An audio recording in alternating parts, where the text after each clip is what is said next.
जे उपलब्ध आहे त्यातून काहीतरी करायचं. की सुका बांगडा चुलीत टाकायचा आणि त्याच्या वासावर जो सुका पांढरा भात खाय तो मालवणी. बसूत गेली फिरायला वाळूत किल्ला करायला, वाळू होती भुसभुशीत, भेळ लागते खुसखुशीत. तर म्हणून ते तुम्ही जम्बो जेट सुद्धा सांगा ना एक 4 ओळी त्याच्या पण. जम्बो जेट मुंबई लंडन प्रवास सेट.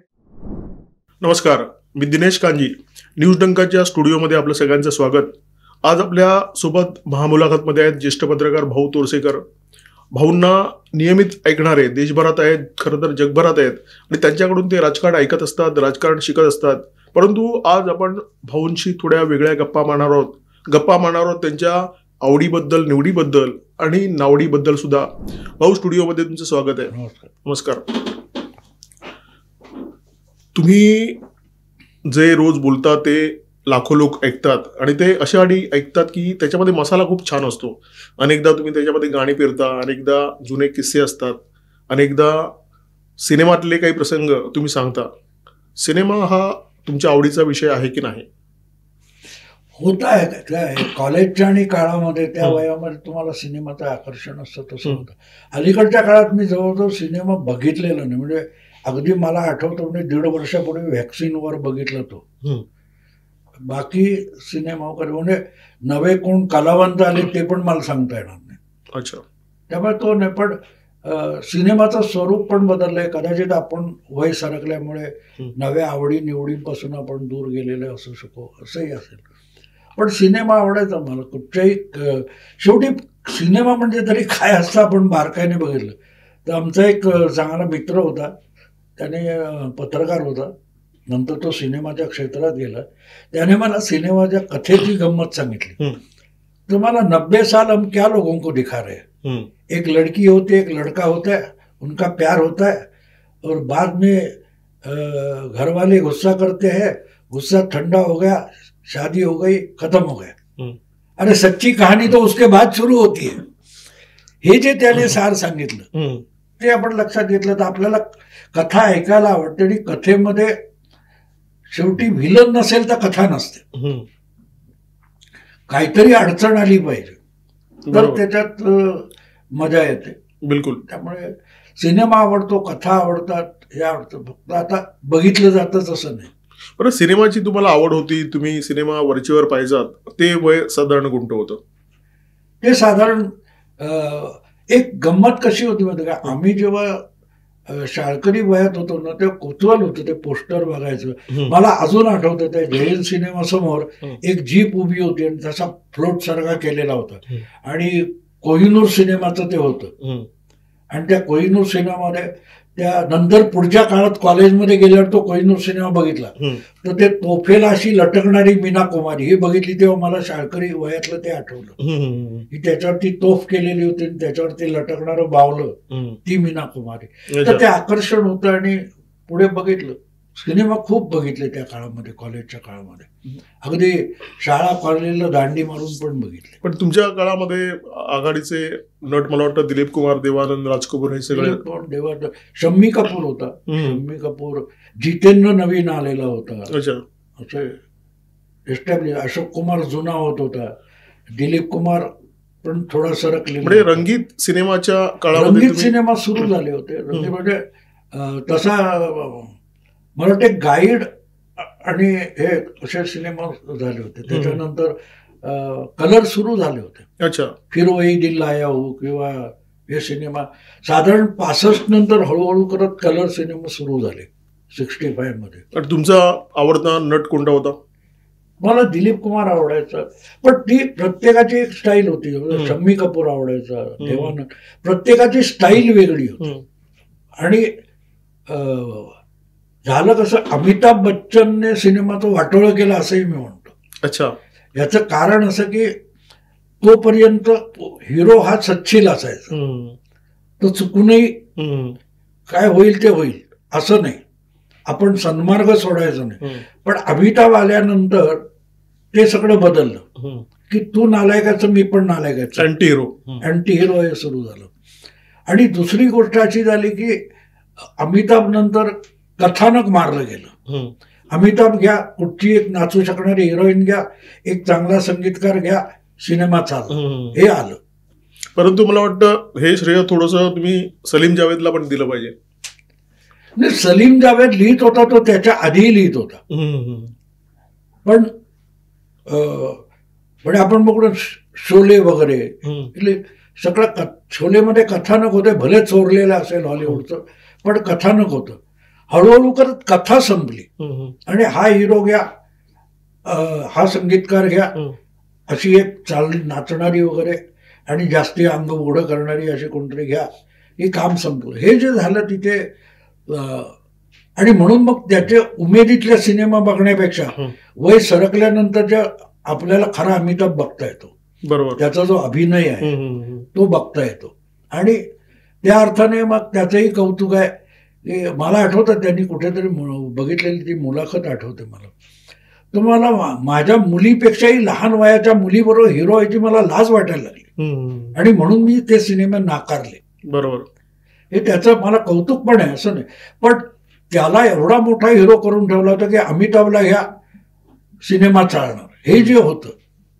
तर त्यानंतर हळूहळू मग कमी होत गेला. अमिताभ, विनोद खन्ना हे शेवटचे, म्हणजे मी त्यांचेही सगळे सिनेमा बघितले असं नाही, पण जे राज कपूर, देवानंद वगैरे, दिलीप कुमार यांच्या कथेचं सिनेमाचं वेळ होतं.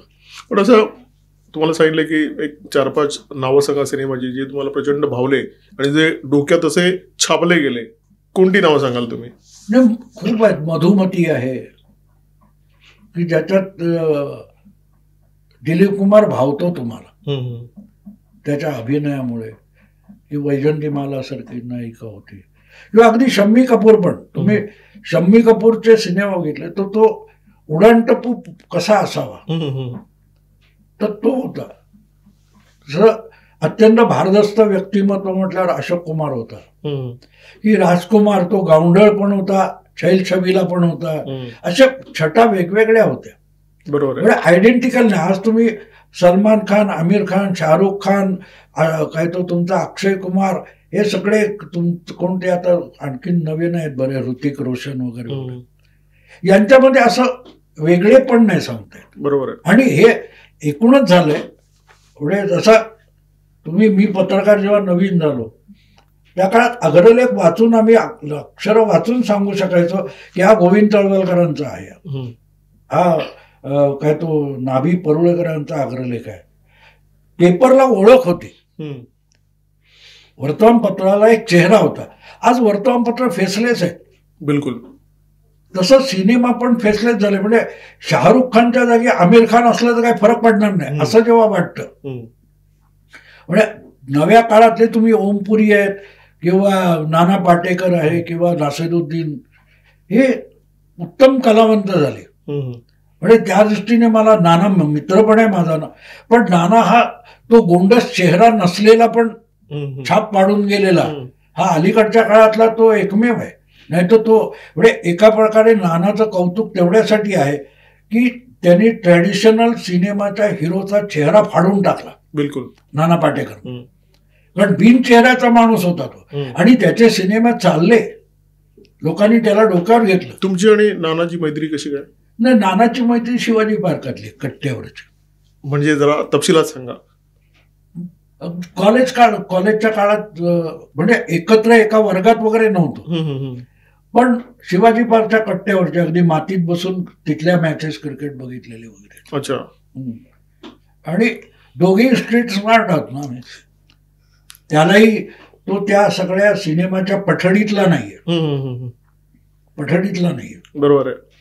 त्यामुळे मध्यंतरीच्या काळात आमचा संपर्क नव्हता, पण आता प्रतिपक्ष झाल्यानंतर त्याने कुठून नंबर काढला माहित नाही आणि परत आमचं सुरू झालं. मध्यंतरी त्याच्या घरी वगैरे जाऊन आलो मी. बरोबर. म्हणजे बरोबर आहे, तो सेलिब्रिटी झाला, सिनेमात गेल्यानंतर मग त्या भेटणं गाठणं अवघडच असतं ना. त्यांचे CA PA काय ते होतात, मग त्यापासून. पण त्याने हे प्रतिपक्ष त्या काळात मला शोधून काढला आणि आम्ही परत.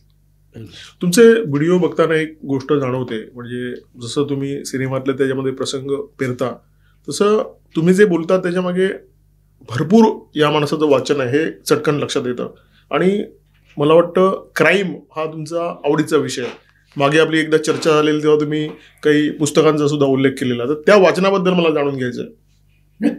क्राईमचं जी म्हणाल तुम्ही, तर क्राईममध्ये मला इन्व्हेस्टिगेशन फार इंटरेस्टिंग विषय वाटतो. अच्छा. की एक गुन्हा घडून गेलेला आहे आणि तो उलटपावली जिथे घडलाय, जेव्हा घडलाय तिथे पोलीस तो उलटपावली मागे जातात आणि हे सोपं काम नाहीये. आणि त्यामुळे मला त्याच्यात इंटरेस्ट होता की मग त्याच्यात लक्षात आलं की क्रिमिनॉलॉजी हे ते.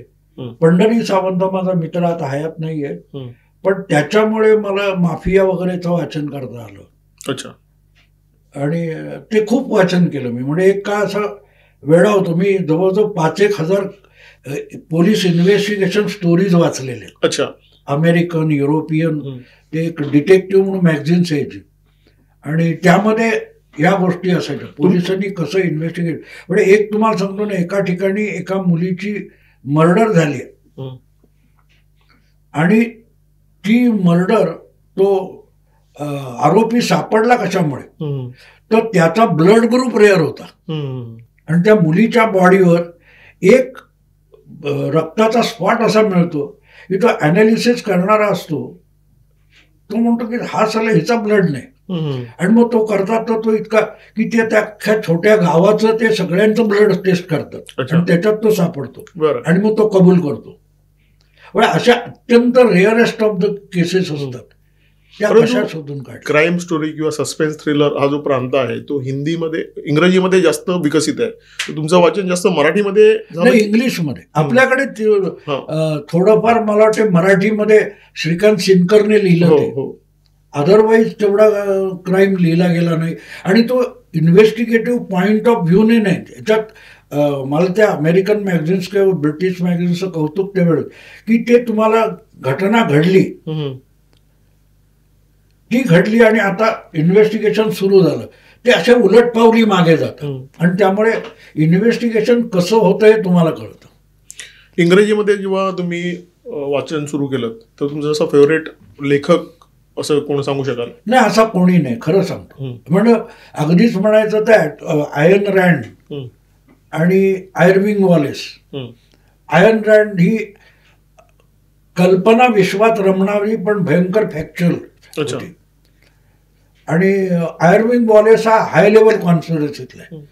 म्हणजे त्याचं पहिलं पुस्तकच मुळात प्राइस आहे.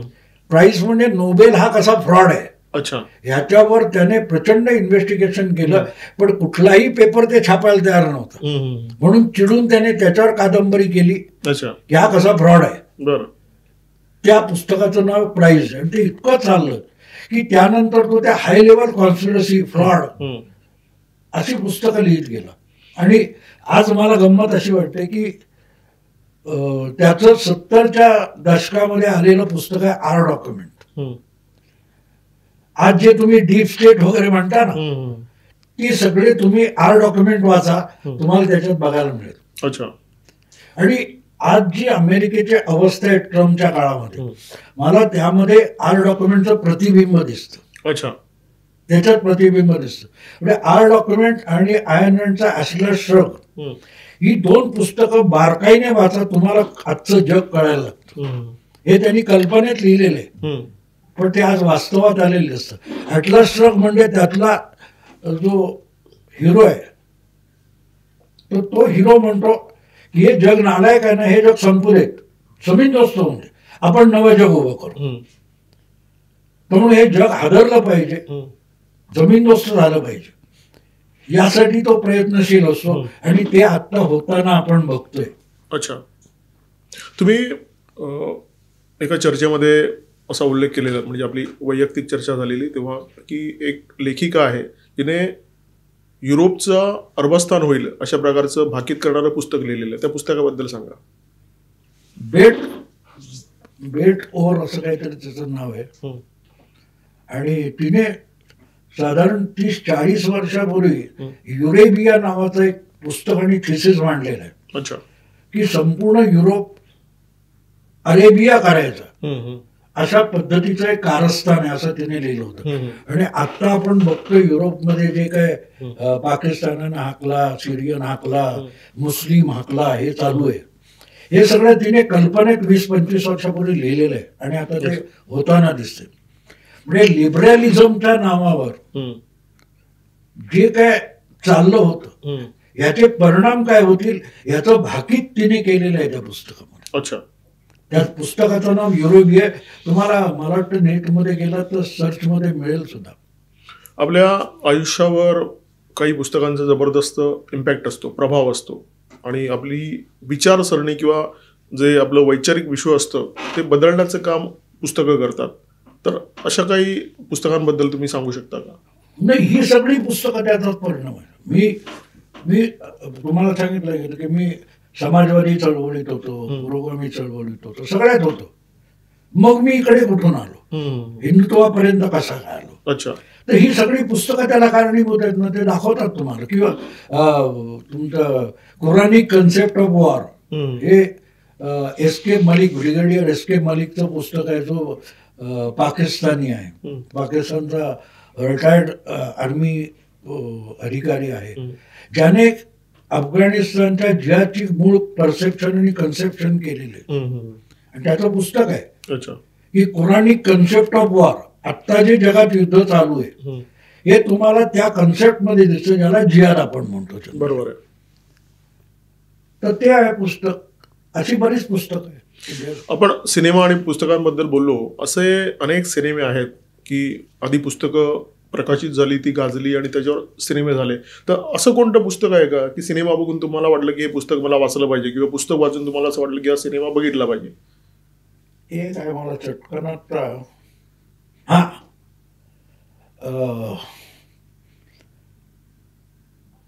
ते मला वाटतं सिनेमा आधी बघितला आणि पुस्तक, नॉट विदाउट माय डॉटर.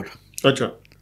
हा सिनेमा बघितला आणि नंतर पुस्तक वाचलं. ते मराठीत पण आलेलं आहे. बरोबर आहे. एक अमेरिकन नर्स किंवा डॉक्टर होती आणि इराणमधलाच एक तिकडे शिकायला अमेरिकेत गेलेला डॉक्टर आहे आणि ती डायव्होर्सी असते, ती त्याच्या प्रेमात पडते, त्यांना मुलगी होते आणि मग घरचे खूप आग्रह करतायत म्हणून तो तिला सांगतो आपण जाऊ गावात इराणला.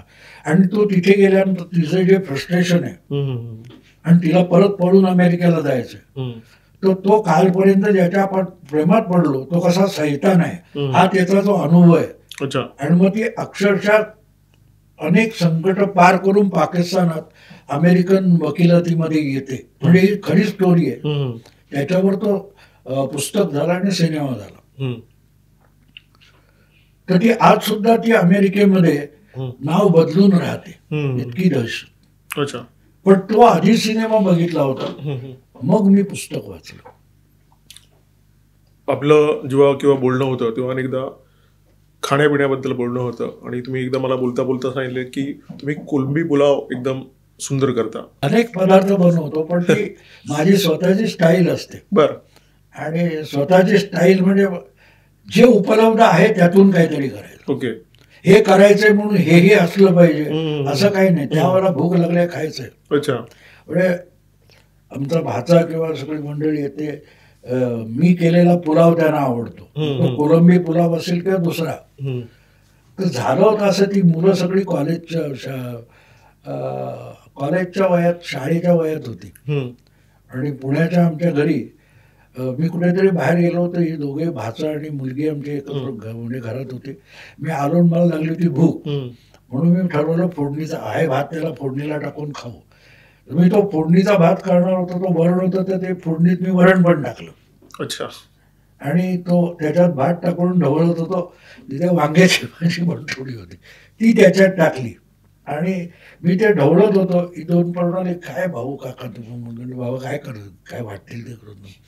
असं ह्या लोकांनी मला हिणवलं आणि चवीला कसं लागतं म्हणून हरमखोरांनी ते सगळंच खाऊन टाकलं. मला परत खाली जाऊन खायला लागलं. बरं. आणि मग ते दोघे कधी भाऊ काका बाबा तू ते पुलाव कर. अच्छा. म्हणजे जो मी फोडणीचा भात म्हणून केला होता त्याचा पुलाव झाला. म्हणजे त्याच्यात प्रत्येक पदार्थ पडला तो तिथे होता म्हणून पडला. बरोबर. आणि दरवेळेला मी बनवतो, मला असं वाटतं की त्याची चव तीच असते असं नाही, कारण जे उपलब्ध आहे त्याच्यावर करायचं. मुंबईमध्ये जसे पूर्वी कामगार जी भाजी खायची ती आता पावभाजी म्हणून प्रसिद्ध झाली, हो. तसा साधारण तो प्रकार आहे. हो, पदार्थ तसेच सुरू होतात. पदार्थ भाकरवडी आपण म्हणतो ते काय उरलेल्या ह्याच्यापासून बनवलेलं असतं. बरोबर. पराठा म्हणजे काय असतो? पराठा देखील उत्तर भारतामध्ये मी जे ऐकलं की ती कालची उरलेली भाजी आहे ती गोळा करायचा आणि आतल्या चपातीत टाकून सकाळच्या ह्याला करायची, त्यातून पराठा जन्माला. ही जी तुम्हाला जेवण तयार करण्याची जी म्हणजे ज्याच्यामध्ये तुम्ही आता कौशल्य साध्य केलेलं आहे, ती मजबुरी म्हणून तुम्ही जेवण करायला नाही, योगायोग म्हणून. अच्छा. असं काय नाही, मजबुरी वगैरे पण नाही. म्हणजे अनेकदा असं असतं ना की बाबा हॉस्टेलमध्ये गेलो किंवा अमुक ठिकाणी एकटाच आता होतो. उदाहरण तुम्हाला सांगतो की कडव्या वालाची मी जी उसळ करतो, माझी बायको आहे देशस्थ, तिच्या बऱ्याच आप्तसोक्यानं मी केलेली आवडते. वास्तविक तो पदार्थ त्यांचा आहे, ब्राह्मणांचा आहे. बरं. तर त्यांना पाहिलं तर मी माझ्या पद्धतीत ते कडवेवाल शिजायला वेळ लागतो. तर मी ते शिजवण्याची वेगळी पद्धत डेव्हलप केली. तर मी काय तर ते टाकतो आणि त्याच्यावर एक झाकण ठेवतो, त्याच्यावर पाणी असतं. मग ते पाणी त्याच्यावर वाफ धरली, बुडबुडे धरले की उपडं करतो, परत पाणी टाकतो. असं करत करत करत ते जे वाल शिजतात ते कुकरपेक्षा वेगळे लागतात. अच्छा. त्यामुळे ते म्हणतात हा वेगळा करतो, त्यांना आवडतं. पण तुम्ही बऱ्याच ठिकाणी फिरत असता, आता सुद्धा तुमचे दौरे सुरू असतात, अनेक ठिकाणी तुम्ही भाषणाला जात असता, विदेशात सुद्धा तुम्ही गेलेला आहात. तर बाहेर फिरताना एखादा चवदार पदार्थ खायला मिळाला आणि तो लक्षात राहिला असं काही? नाही, मी अमेरिकेत आतापर्यंत 5-6 वेळ गेलो. पण तिथे ते फ्रेंच फ्राईज म्हणतात ना, तळलेले बटाटे सोडून मी काही खात नाही. बरं. आणि बटाटा हा माझा आवडता पदार्थ आहे. मी कुठल्याही उडपी हॉटेलमध्ये गेलो तर बटाटा वडा खातो. आमच्या मित्राने मला विचारलं, साला तू कुठे बटाटा वडा का मागवतो? म्हटलं मला खात्री आहे उडपी बटाट्याची चव बदलू शकत नाही किंवा बटाट्यात उडीद घालणार नाही, म्हणून मी बटाटा वडा खातो. तर ते सोपे पदार्थ. बाकी अन्यथा मी भयंकर खाण्याच्या बाबतीत म्हटलं ना तर तो पुराणमतवादी. अच्छा. चवी बदललेला मान. मी तुम्हाला गंमत वाटेल, मी ते काय पनीर अजूनही खाल्लेलं नाही आणि खाणार नाही, हा हट्ट आहे माझा. का बरं? का मलाही माहित नाही, पण मी खाल्लेलं आणि मला आवडत नाही, मी ठरवलंय.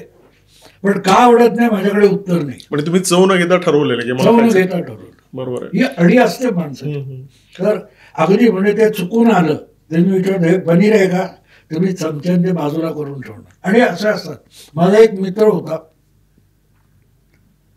तो एक मोहरी बाजूला काढून ठेवायचा. अच्छा. त्याच्या जेवणात त्या भाजीत मोहरी आली ना, ती आधी त्या भाजीतली एक मोहरी बाजूला काढणार आणि मग ती भाजी खायला सुरू. म्हणजे एखाद्यावर मोहरी भाजीत नको असं त्याचं म्हणणं नाही, पण तो मोहरी खाणार नाही. अच्छा. म्हणजे एखाद्याला त्याच्यावर सूड उगवायचं आहे तर जेवायला बोलवायचं आणि मोहरी असलेलं जेवण. पण त्याचा प्रॉब्लेम नव्हता. तो ती भाजी निवडणार, सगळ्या मोहऱ्या टिपून बाजूला करणार, मग जेवायला सुरुवात. बरं. या अडी असते प्रत्येक. असं आवडता बटाटा वड्याचा स्पॉट एखादा, म्हणजे इथे गेलो तो बटाटा वडा हवाच मला? नाही, वेगवेगळे असतात. आता तो छबिलदासचा जो दादरचा वडा तो मला आवडतो. मी पण नंतर माझ्या लक्षात आलं हा इथे जीभ भासते तेव्हा बरा लागतो, घरी घेऊन जातो बेचव होतो. बरोबर आहे. गरमागरम असेल तर मजा. पण तिथे सुद्धा मला आवडायचं म्हणजे त्याच्यावर त्या तळलेल्या मिरच्या असतात. अच्छा. त्या वड्या एवढ्याच मिरच्या मी खायचो. अच्छा. मग त्याचा त्रास व्हायचा बघायला, पण त्या मला मिरच्या खूप आवडायच्या. तुम्ही अमेरिकेमध्ये मालवणी हॉटेल शोधून काढलं तसं सुद्धा मला माहिती आहे. केसर किंवा असं काहीतरी नावाचं हॉटेल होतं. मेडिसन नावाचं एक शहर लागलं होतं आम्हाला. आम्ही वॉशिंग्टन DC पासून रोड आयलंडला गेलो. तिथे वाटेत कुठेतरी तिथे होतं. पण मला कौतुक वाटलं की चक्क मालवणी हॉटेल होतं आणि हॉटेलमधले 50-60 लोक भरलेलं होतं. सगळेच्या सगळे मराठी होते. जोपर्यंत खडखडे लाडू, ते खडखडे लाडू, तुमचे मालवणी खाजा, शेंगदाण्याचे लाडू, सुके बोंबील. अच्छा, सुके बोंबील हे पण तिथे होतं. मला त्याचं कौतुक वाटलं. म्हणजे असं एकदम आपण शेवटी माझ्या बायकोच्या ऑफिसमध्ये फिलिप्समध्ये एक मर्चंट म्हणून होता आणि तो जगभर फिरलेला. त्याचं एक फार सुंदर वाक्य मला आवडलेलं. तो म्हणतो आपण देशावर प्रेम करत नाही म्हणून, आपण आपल्या खाण्यावर प्रेम करतो. बरोबर आहे. हे त्याचं वाक्य मला फार आवडलं. की ते नसलं तर तो. आणि हा अनुभव आहे. के खान नावाचे खेतवाडीचे आमदार होते 1978 मध्ये. माणूस मुसलमान होता पण तो अविवाहित होता. आणि तिथे त्या भायखळा माझगावची तिथे राहायचं होतं, एका चाळीमध्ये राहत होता. आणि एकटाच असल्यामुळे काय तेवढी खोली त्याला पुरायची. लेबर लीडर होता, डॉक वर्कर्स युनियनचा नेता होता आणि दर महिन्याला परदेशी जायचं होतं. आणि एक मराठी मुलगी बाई होती 25-40-30 वर्षाची, ती त्याचं घर सगळं येऊन काम करणं, हे करणं, जेवण शिजवणं वगैरे. तर तो परदेशातून आला की तिच्याबरोबर भांडण व्हायचं. तो विचार खाना क्या बनाना है, तू ऐसा कर दाल चावल बना ले. क्या दाल चावल, अच्छा खिचडी बना ले. म्हणजे डाळ आणि तांदूळ ह्याच्या पलीकडचा पदार्थ त्याला सुचत नाही. मुलीसारखी संभाळी होती त्याने. आणि तो म्हणत, एकदा मी गेलो होतो त्याला म्हटलं क्या होत, लक्ष्मी म्हणाली तुम्ही जरी समजाव ना काय रोज दूध डाळ. तो म्हणाला भाऊ इसको तू समजा. तो म्हणाले मी परदेशी गेलो की मला मटण बीफ वगैरे खायला लागतं. तो दाल चावल के शिवाय इंडियन रह सकता है का. म्हणून तो मुसलमान असून इथे आला की रोज त्याला दाल चावल पाहिजे. इथे फरक कळतो की आपण आपल्या खाण्यावर किती प्रेम करतो. पण तुम्हाला असं एखादं फूड आहे का की तुम्ही रोज खाऊ शकता किंवा नियमितपणे खाऊ शकता, त्याचा कंटाळा येत नाही तुम्हाला? नाही, वरण भात, बटाट्याची भाजी किंवा सुक्या मासळीची आमटी. अच्छा, म्हणजे सुके बोंबील वेगवेगळे, बांगडा आहे, खाऊ शकतो रोज. किंबहुना मी मालवणी माणसाची मी केलेली व्याख्या अशी आहे की सुका बांगडा चुलीत टाकायचा आणि त्याच्या वासावर जो सुका पांढरा भात खाईल तो मालवणी. अगदी अगदी खरं आहे. तो वास तुमच्या नाकात गेला की तुम्हाला राहणार नाही. असं सुका बांगडा आणि पिठी, कोळताची पिठी, हा ते कोकणाचं पक्वान नाही म्हणजे. हो, मी आत्ता दिल्लीला घेऊन गेलो ना पिठी. माझी मुलगी, बायको, कुटुंब तिकडे आहे ना. अच्छा, मध्ये गेलो होतो तेव्हा जाताना अर्धा किलो कोळताची पिठी घेऊन गेलो, कारण तिकडे हे पदार्थ मिळतातच असं नाही ना. बिलकुल. बरं, तुमच्या मुलाखती दरम्यान म्हणजे तुमच्या नातींचा तुम्ही उल्लेख करता आणि जेव्हा जेव्हा तो उल्लेख येतो तेव्हा तुम्ही एकदम खुलून जाता. त्यांच्यासाठी काही गाणी, काही कविता अशा सुद्धा तुम्ही म्हणून दाखवता. मुलीच्या वेळेला मी कविता केल्या होत्या, त्या लोकप्रभेमध्ये छापल्या सुद्धा. एखादी आठवत असेल तर सांगा ना.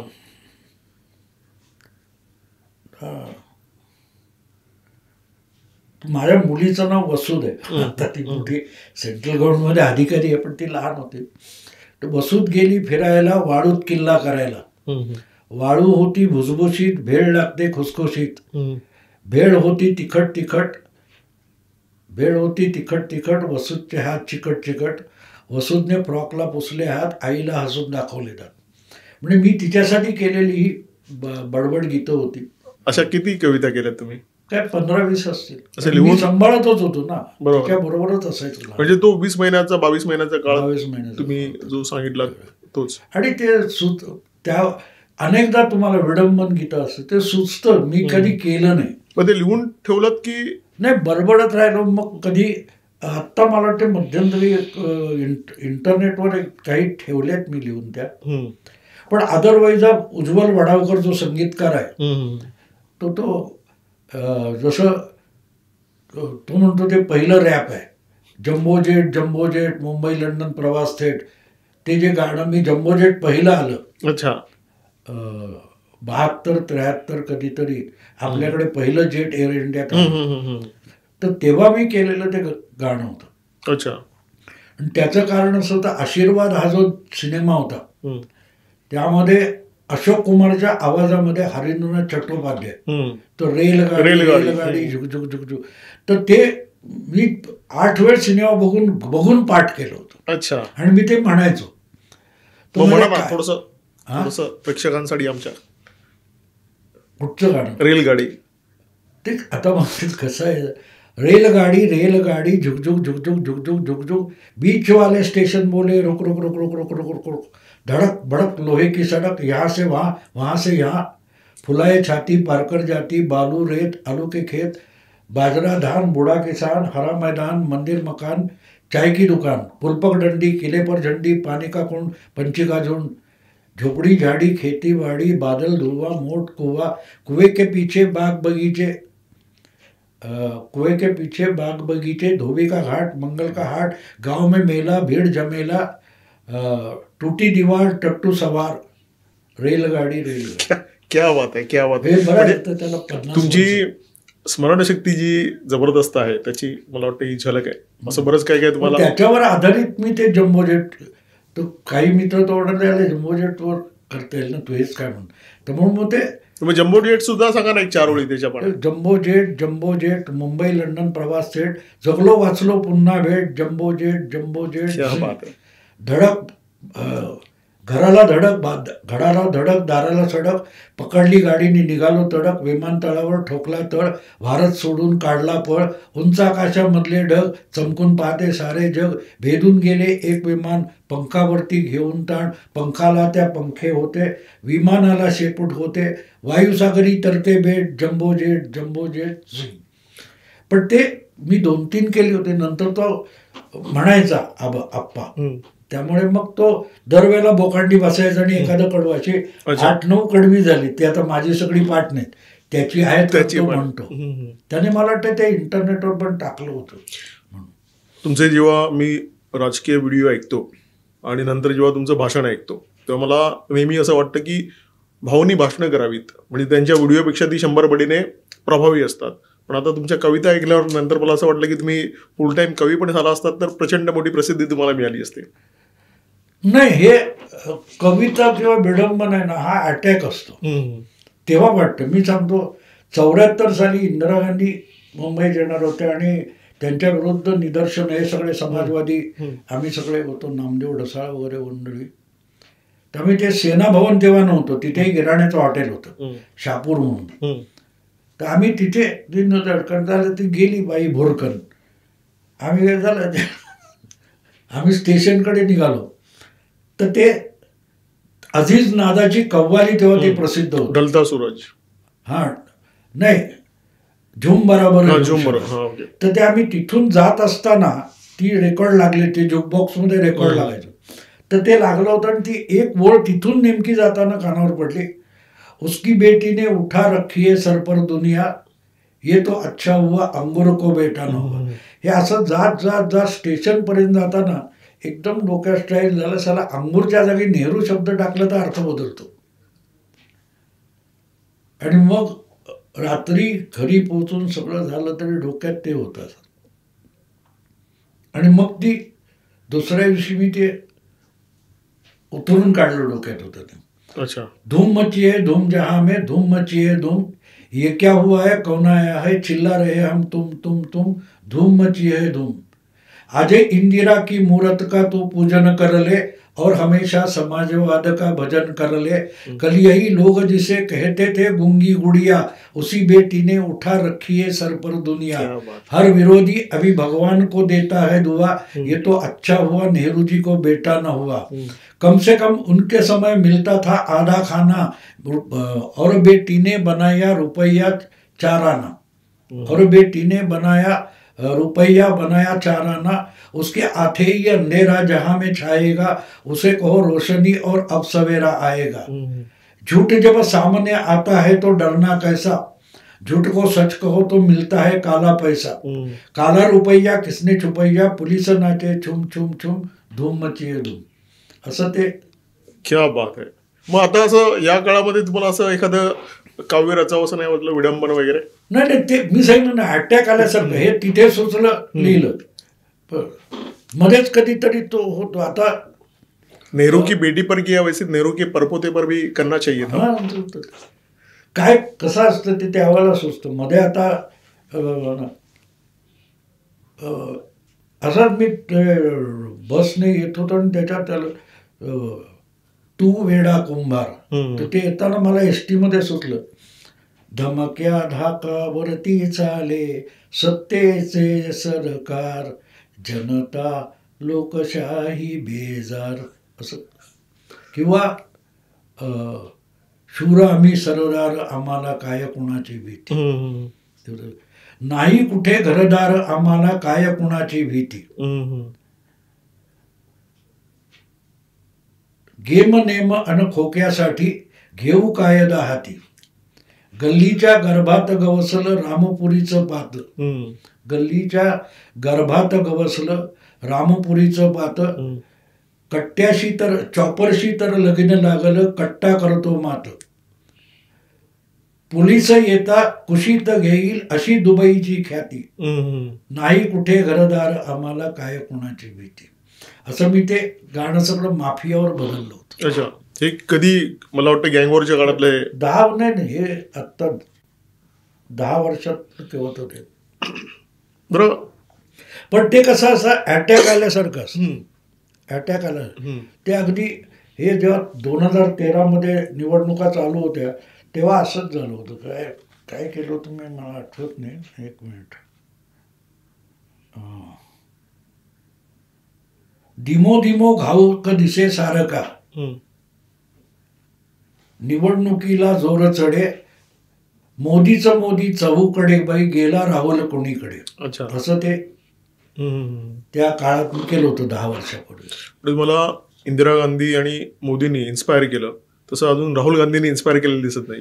नाही त्याच्यात कधीतरी नाही तसं इन्स्पायर असं म्हणता येणार नाही. म्हणजे या गोष्टी कशा असतात अचानक ते कुठून तरी येतं मग ते पुढे मागे जोडून पूर्ण केलं जातं. पण एक स्पॉट असतो असं मी सांगितलं ते अंगूरच्या जागी नेहरू घातला की अर्थ बदल. हा झेंडूची फुलेचा प्रभाव नाही ना. नाही आचार्य प्रचंड अत्रेय प्रतिभावंत माणूस. अत्रे पूर्ण वाचलेत तुम्ही?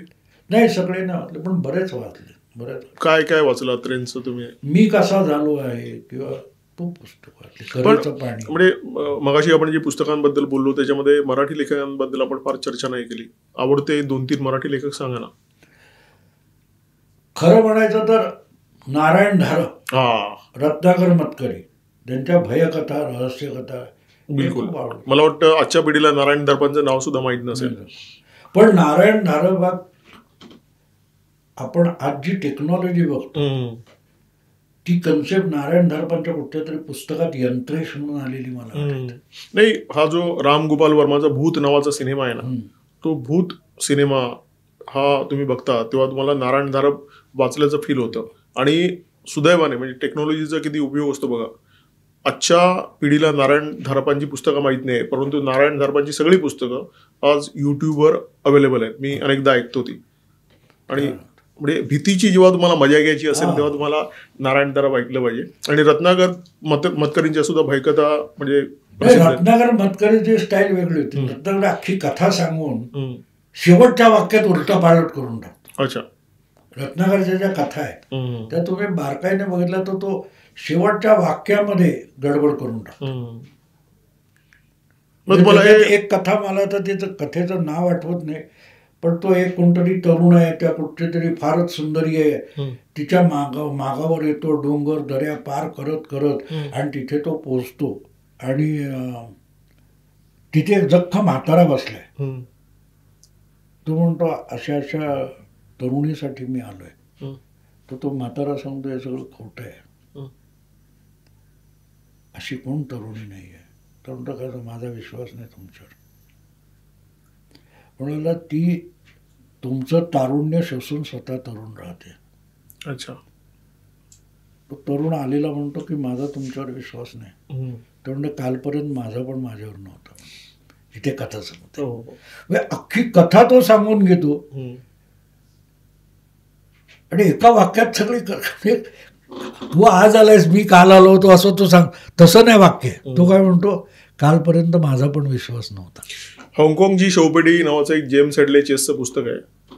जेम्स हेडले चेस हा सस्पेन्स थ्रिलरवाला माणूस आहे.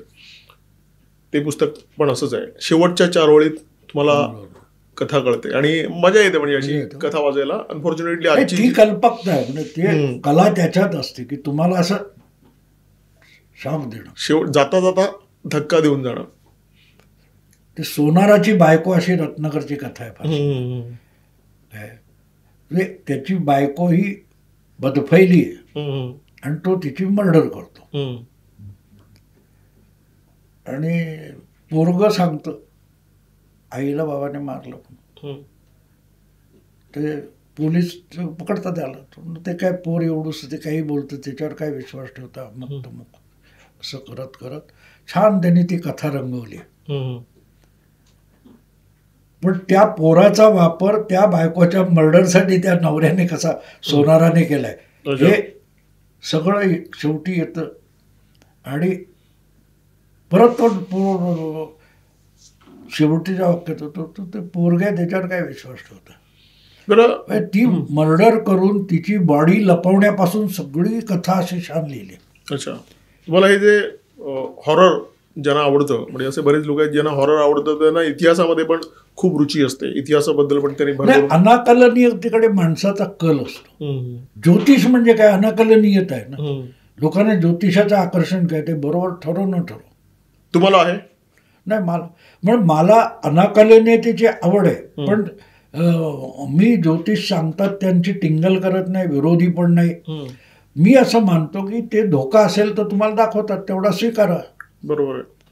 पण मला तुम्हाला फार प्रचंड धनलाभ आहे, मी सांगतो 80% तुझे 20% आत्ता दे, 80% तुला मी स्टॅम्प पेपर. कधी एखादा ज्योतिषी भेटला का भविष्य सांगणारा? हो, अनेक. आमच्याकडे मोघे म्हणून एक यायचे, त्यांचं भविष्य दरवेळेला माझ्या बाबतीत खरंच, बाकीच्यांचं चुकायचं, मग सगळे त्यांना शिव्या आले. मी सांगतो मी त्याला विचारत नाही म्हणून तो तुम्ही जेव्हा खोदून प्रश्न विचारता तेव्हा अल्टिमेटली तो तुम्हाला खुश करणारी उत्तर द्यायला. मी कधी बघायचंच नाही, मी कधीच बघायचो नाही, त्याला बडबडू दे काय. पण त्यामुळे त्याला जे वाटतं तो सांगायचा ना, तो इन्फ्लुएन्स व्हायचा नाही.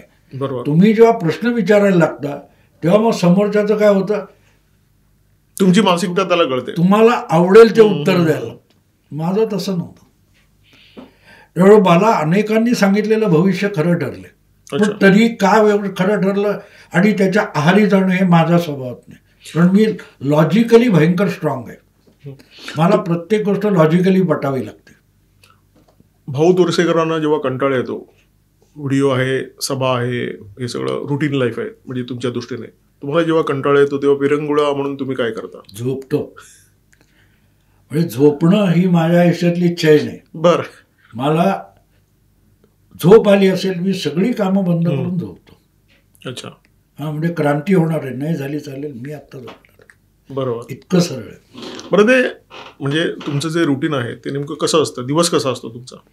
मी आत्ता काय कॉम्प्युटर ते इंटरनेट बघायचं, हे करायचं, विषय काढायचे, मग ते मी बाकीच्यांचं बघत असतो. मला वाटतं हा मुद्दा असा मांडता येईल की मग तो मी ते टिपून ठेवतो हेडिंग म्हणून आणि त्याच्यावर व्हिडिओ करतो. बाकी ते बघत असतो, इतरांचं ऐकत असतो, त्यातून काय सुटलंय, आपण काय नवीन मांडता येईल.